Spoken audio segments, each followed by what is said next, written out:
Hello and welcome. You are listening to the Gay with God podcast, a safe place for us to share our stories and support one another. How long did we know? What challenges did we face? Did we lose our faith? When did we find our way back home? Or are we still searching? The stories you hear on this podcast will melt your heart and strengthen your belief that in God, all things are possible, and you can be authentically gay with the God of your understanding. I am your host, Midge Noble, and I am very honored that you are here. Hello, everybody, and welcome back to the Gay with God podcast. It is Midge Noble, your host, and I'm so glad that you're here. So let's get this out of the way right in the beginning. I want to remind you of the Wild Goose Festival. It is coming up so soon, July 11th through the 14th. It's a one-of-a-kind gathering that brings together activists, artists, and seekers from all walks of life to explore justice, art, spirituality, and community. It will be held at the Van Hoy Farms in Union Grove, North Carolina, and if you want to attend, you are going to find engaging workshops and interactive experiences. There is so much packed into these few days, and I can't wait for you to be able to experience it. For that end, I would like to offer you a discount code that you will get $50 off the price of an adult weekend ticket. You can go to the show page after the show at empoweredmidge.podbean.com and claim your code. The link for ticket purchases will be there also, and you'll just write in the code and you will be able to get $50 off your weekend ticket. It's an amazing experience. I love going, and I can't wait to see everybody there. If you do come to the Goose, we have a Goose tent where we do all the podcasting, and I will be podcasting live from there this year, and I will be doing a book signing. I have my Gay with God book with me, and I will be signing books up in the tent where they sell all of the t-shirts and the trinkets and other books. And so if you haven't gotten your Gay with God book yet, please come to the Goose, come to the tent, hear the podcast, follow me up to the book signing, and I will be signing books there. They will be available for purchase and for signing. If you have a book and you haven't gotten the signature because you bought it online, please come to the tent, bring your book, and I'll be glad to sign it. I can't wait to see you there. Please introduce yourself. If I don't know you and you're there, please come introduce yourself. And if you do know me and you wind up at the Goose with me, please come say hi. I can't wait to see all y'all. All right, so today we're going to jump right in. Here we go. So I titled this Faith, Vengeance, and Pride. Boy, has my mind been going around in circles and circles and circles this past week. And the way I want to address all of the angst and the issues that we're facing right now is with that title, Faith, Vengeance, and Pride. So if we have faith as Christians, and some of us identify as Christian, some of us don't anymore. I don't think God really cares. Jesus wasn't Christian. He is the Christ, but he was not Christian. So it's okay, however you identify yourself, spiritual, not religious, Christian, whatever.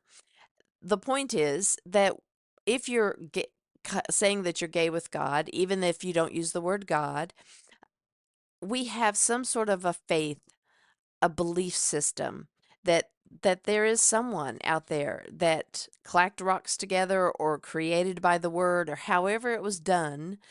The world was formed by somebody other than us. And that faith, that belief that there is something bigger, someone who has been there for us, led us through things, that faith is a belief system we believe in. Trust is a sticky wicket because trust is described as an action where faith is a belief system. Trust is an action, and trust goes more into a choice. It's like this willful choice. A decision. I decide to trust that God will do what God promises. Well, Can you have faith and believe in God and struggle with trust? I do. I definitely do. I have never easily trusted in anyone because I didn't really have a background that leaned itself to me trusting other people for what I needed, my emotional needs, just my needs in general. And so I started just kind of trusting in my own self that I can get it done. I will do it. I can do it. And even though I believed in God, I was really uncertain about whether or not God was showing up for me and how that would look. I got the bejesus scared out of me in church. And so I wasn't sure how to trust God and whether or not God was a God of vengeance and will God take vengeance over me? I always felt unworthy. I wasn't sure why I didn't feel like, I was enough. And so it was not really a ground, yeah, breeding ground for trust back then. It just wasn't. And I find myself still today leaning to the side of, taking on things myself. And I'm now beginning to see that that's why I struggled for so long, because I couldn't lean in and give trust to God to handle things for me and also to be there for me. So now that, I'm definitely on a path of discovery and I'm on a path of reclaiming my faith. Part of that reclaiming my faith is now leaning into taking those moments of silence that we've talked about and really leaning in to trust God with the things that I need to put on God's plate because I can't do it. And that kind of brings us to today where we're talking about, really some big topics in the world. We're struggling with so much anger and violence and fear mongering and all of those things. And so when we talk about faith and vengeance, you know, where does that all come from? I mean, are we going to trust God to take care of the vengeance? Are we already prejudging that somebody needs vengeance? What if somebody is really just struggling and because of their struggle, they're doing things against us, to us, around us? And what if that's part of their journey and that they need that for whatever reason? I don't know. I mean, it's a really sticky wicket for me. I'm serious. The thing is, though, that when I think about other people's path and my path, wow, couldn't I have been judged back in the day when I might have been extremely rude or tending to violence or wanting violence and expecting, some other person to really pay for what they did or what was going on. That didn't look pretty on me. And there are a lot of things going around in the world when I look at how people are behaving and what they're doing, and I'm like, wow, they should be punished for that. But that's me judging them. Now, I know that we have checks and balances, we have laws. There are people that if you do this, this is your punishment. So what is vengeance? Are we allowed to take vengeance out on people? Do we have to wait for God to do it? Of course, in the Bible, the famous quote is, "Vengeance is mine, saith the Lord." But what is vengeance? So I looked it up because I don't really know. The Hebrew word is nakam, and it means meting out or giving out legally deserved punishment. Okay. So people screw up, they get punished. Here's what your punishment is. So who gets to give it? Can I avenge for myself? Can I give the wrath of punishment on someone? And what happens if I do? Well, if I go and avenge something that happened to me and I do that against the person who did it to me, guess what? I've now committed a crime. So, unless I want to get locked up for committing the crime against the person who might have committed a crime against me, now we're both in trouble. So, one of us has to decide to do something different. And quite frankly, I'm claustrophobic. and I don't want to be in jail. I don't want my rights taken away. I don't want to leave my family. I don't want to stop the flow of love and and all of the goodness that comes from being able to lean into a relationship with the God of my understanding. I don't need to go to prison to find God. I have God, and I have faith in God, and now I'm leaning in to trusting God.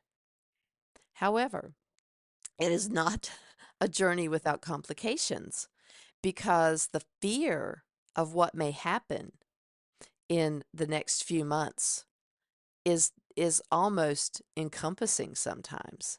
You know, the more I lean into the politics and the more that I'm hearing and the more that I'm seeing, it is frightening to me.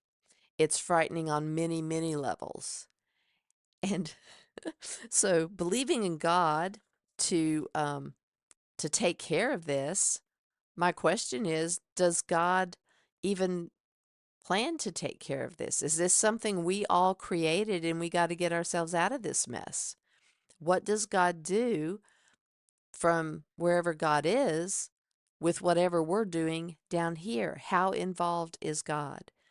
Would God and Jesus be voting? You know, I don't know. I know that, Jesus was all about give what is Caesar to Caesar and give to God what is God. So it seems like it's very separate that, if you're on earth, you have to do these things. But yet your heavenly Father also invites you to do these things. And so I think there is a difference between the mess that we create and how much God plays a part in that. I would like to believe that every time I pray, God is right there ready to provide a way for me. And I really want to believe that. Do I trust that that's the way it is? Well, we've all prayed, right? We've prayed for things like don't let this person die, heal this person, find my dog. I did pray that. I also put, you know, the saint on my altar to pray to that saint to find dear Roddy. And yes, Roddy came home. And yes, we put a lot of work into it. And yes, I implored to God. Which one of those worked? Or was it a combination? That we have to lean in and trust God and do the work.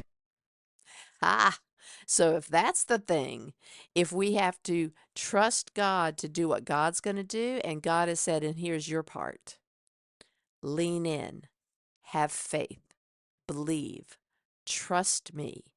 And when things go bad, it doesn't mean I haven't done anything. It doesn't mean that it's not going to turn out in the end, but there's probably going to be some bad times ahead. We look at the apostles. How many of them made it out without being either murdered, tortured, or dying in some form or fashion? And it wasn't old age, for most of them. I don't know if it was for any of them. So, following Christ and, believing in the God of our understanding is not for the faint of heart. And I'm not saying we're all going to die a horrible martyr's death, but we're not guaranteed that we're not going to suffer, because that's earth. That's life after Eden. There is no, perfect utopia out there. And what we as a collective body create is what we have to live in. It's what we have to endure and work to change. I know that some people believe that war is the only answer. I know that some people believe that we should never go to war. I would love to believe that we could never go to war, and yet we're up against a lot of people who that's all they have in their head is taking things over, not compromising, not giving in, and that it's only going to be one way. And that's exactly what we're facing right now, is that we are so polarized in that, are we giving up our democracy or are we going to hold on to it? What happens to our marriages, our health care, our safety, living our pride out loud? That really can be threatened at this point, and we need to take that seriously. I hope that as we're leaning in to a relationship with the God of our understanding, if we are going to be gay with God, we have a choice to either, blindly trust that God will do what God is supposed to do for us and what we're wanting Him to do for us. But sometimes our wants are not what we need. What lessons are we learning in this time of fear? What moments can we give to God and let God take over that kind of just huge, excruciating fear that some of us are feeling? Last night's Bible study talked about the Beatitudes some more, and we also talked about this same topic about how can we be peacemakers when there's so much violence in the world, and we're also kind of fearful about what's going to happen. And the word faith continued to come to the top of all the conversations, is that we have to have faith. We have to believe. We have to believe that that we're following the God that is right for us. And I don't think we lean so much into trust, but that's the action. So I believe that God is there. I believe that God has my back in whatever way God has it. And I have to trust that whatever way that is right for me at the time. So as we're leaning in and we're talking about who and where and what's going to happen, we don't know. There's a lot of unknowns out there, which breeds fear. Fear stops us from having faith, and fear stops us from trusting. I used to tell the kids that I worked with that trust is a great word because it has the word us in it.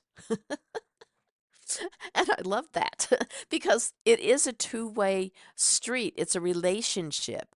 God has already put God's trust in me to struggle and go from unknowing to knowing and developing that relationship with God.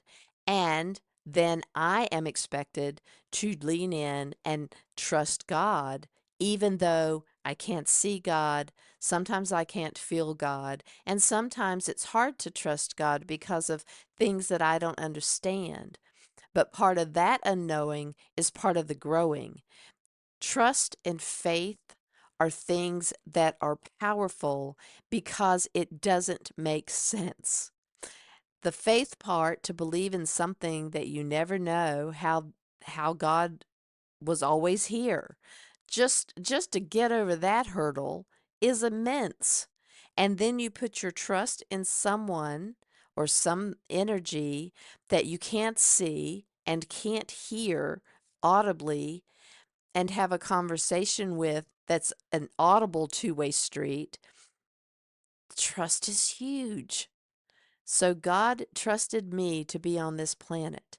And now I'm leaning into trusting God that through all the fear, all the problems, all the things that we're facing, I have to, and I want to get to the place where I can trust God to take me through whatever bad things may happen. When I look back at my life, there are so many things that I really was afraid of and things that I didn't think would ever work out. And looking back, I see the perfect path that I took to get to where I needed to go, to make the decisions that I made. And it doesn't mean it didn't always come with a price. Sometimes it was a struggle. Sometimes there were bad things that happened along the way. And there are still some things I can't understand. However, there are so many incidences of when I was able to get through something and thought that I was not having a relationship with the God of my understanding, but yet the Holy Spirit was always there guiding me through those things. And the decisions I made, which I thought I made by myself, I don't think I ever made things by myself now. I look back and I think it was spirit led, and I believe that I was held in that space, even when things were going wrong, even when I was suicidal, even when I was devastated.